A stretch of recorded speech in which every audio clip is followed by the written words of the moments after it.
This is the brand new 2024 Royal Enfield Himalayan 450, and as soon as I swung a leg over it, I knew straight away that it's far, far better than the air-cooled Himalayan that went before it.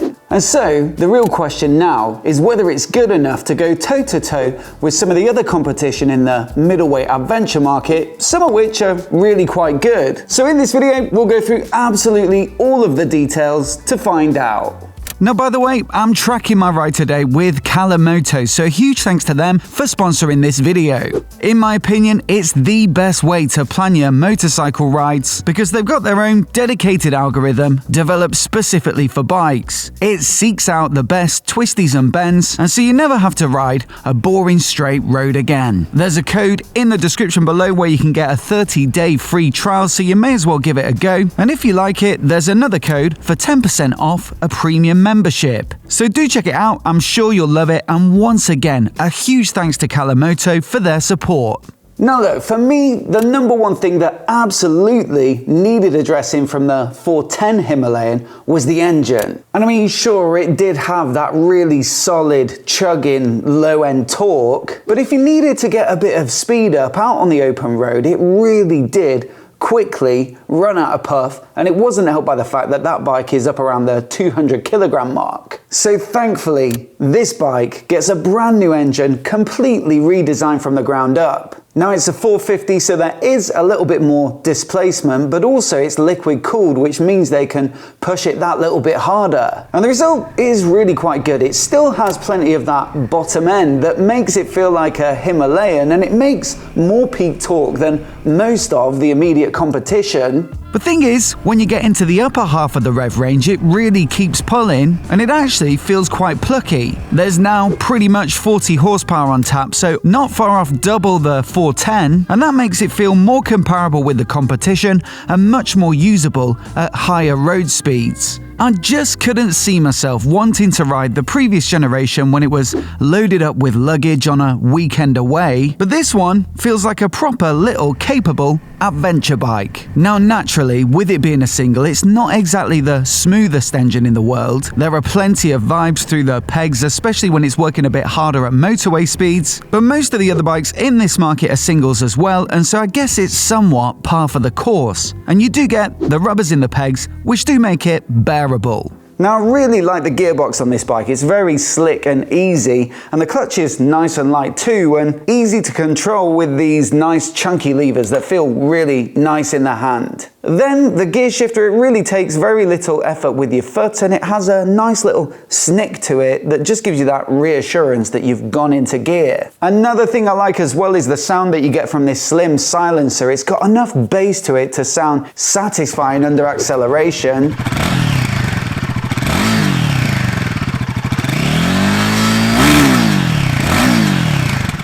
Fuel economy is good as well. It's perhaps not quite as frugal as the previous gen, but you do get a nice big 17-litre tank, so that should be more than enough for some light adventuring and touring. And so look, overall, I think this engine is a big success. Nice to use, decent enough on torque and power for this category of bike, and so I'd say at least on a par with some of the other options on the market from the likes of KTM and Triumph. You've got a similar story with the chassis as well. It's a lot like the original Himalayan with that off-road focus. With a tall stance, plenty of suspension travel and ground clearance, spoke wheels and the 21-incher at the front. And look, that rugged versatility was a big part of the 410's appeal, and so it's totally logical to make sure that this bike ticks all the same boxes. But I will say, almost everything about it has been specced up a bit. Brakes are from Bibre and they give you a little more stopping power, and the Showa 43mm upside-down fork has more quality to the ride. Then there's also the option of tubeless spoke wheels on some of the colorways, and so that should make punctures quicker and easier to repair for the majority of riders, and it's definitely something I'd be speccing up for the relatively modest price bump. So it is indeed like the OG Himalayan, but just on steroids. That means it still stands out against the competition as one of the most off-road capable, and so it's definitely the one to look at if you want a genuine adventure all-rounder, as opposed to something like the Honda NX500, which has a bit of the adventure image, but realistically is more suited to road riding. Now on the flip side, because of its off-roadiness, the big front wheel, the long suspension, this isn't going to be the sharpest handling when it comes to riding on tarmac, and so if that's the majority of your use, you might want to look elsewhere. But if you do have your heart set on a Himalayan, then all these little improvements that they've made have led to a much more pleasant bike to ride than the 410. The only slight disappointment perhaps might be the weight. It comes in at 196 kilograms curb, and so that is realistically on the heavier end for this style of bike. Now I was a little bit surprised when I read that, because it's only a few kilograms lighter than the 410, and yet visually it looks significantly lighter, but I guess you've still got this fairly robust build, and it is built to a price ultimately. Still, I think it's acceptable for the size of bike, acceptable for the price, and more than manageable for most riders.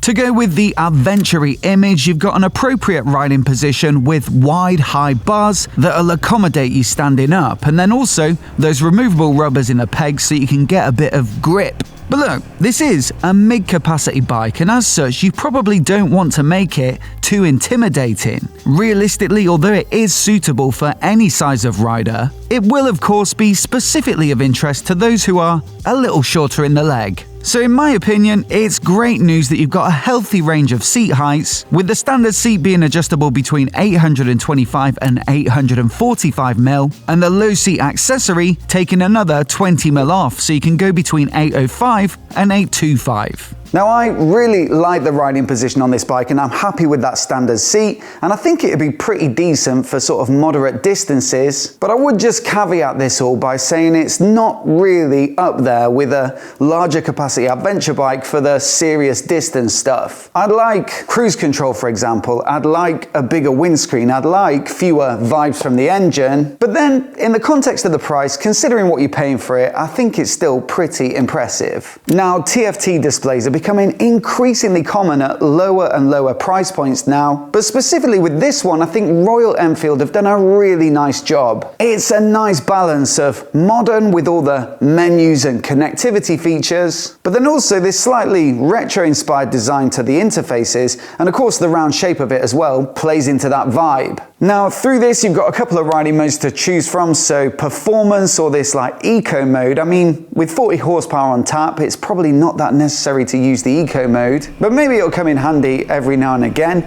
You can switch off ABS at the rear wheel in either mode as well, and then also there's a few different themes and layouts to choose from. Now you can also hook it up with the Royal Enfield app to get navigation right there on the screen, but personally I prefer to use the quad lock mount on the handlebars, because you've got that USB-C port right there anyway, so it's really easy to hook up, and that means I can navigate with something like Kalamoto that I mentioned and leave that main dash nice and big with the fundamental riding information on it. I also like the styling of the new switchgear too, although I will say I would like a bit more of a reassuring press sensation on some of these buttons. The lighting looks neat, especially the integrated taillights at the rear, and overall I'd say it's very nicely put together on the tech front. Again, a big step up from the 410, and while the competition might have little advantages here and there, it's certainly in amongst them. As I've said, I wasn't massively impressed by the previous gen in terms of the ride, but one of the things it did have on its side, apart from the price, was the looks. It had this cool utilitarian retro kind of vibe to it in a nice selection of different color choices. This bike continues the theme. There are the side racks, the round headlight with the shorty rally style screen, and overall it has to be said a fairly similar stance, but as you can see, a lot of the shapes in the bodywork have been stretched out and slanted and just generally made more contemporary. I'm not sure that I was immediately sold on the looks of this bike when I first saw the press images when they announced it, but I've got to say, seeing it here in the flesh now, especially in this colorway, which I really do like, it does actually look pretty good, and I think the details help, and also there are particular angles like the rear 3/4 where it looks quite adventure-y. Compared to something like the KTM 390 Adventure, this is much more my cup of tea, and in my opinion, it looks the more refined motorcycle in terms of the visuals. So it seems like the theme of this video is that they've taken the essence of the old Himalayan and preserved it, but then just enhanced it and slightly modernized it. And I think that's certainly true of the Lux. With a new generation of bike usually comes a big price hike, and yes, this bike is indeed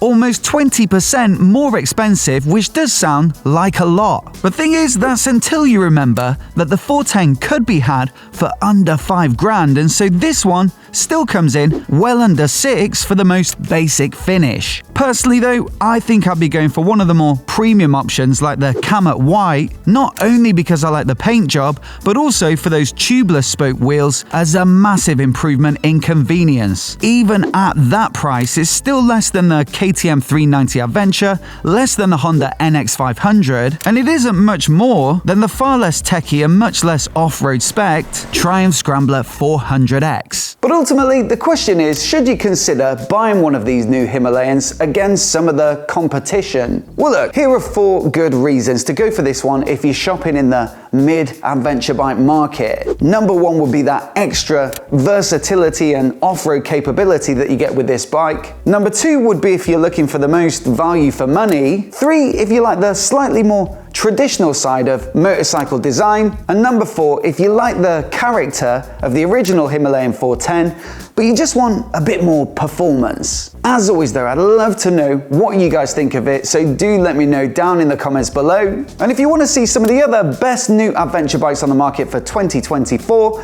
then I'll put our full list on the screen now so you can give it a click and give it a watch in case you haven't already. Do hit subscribe as well if you want to see more of the latest motorcycle reviews like this right here on YouTube. Many thanks for watching today, and we'll see you in the next video.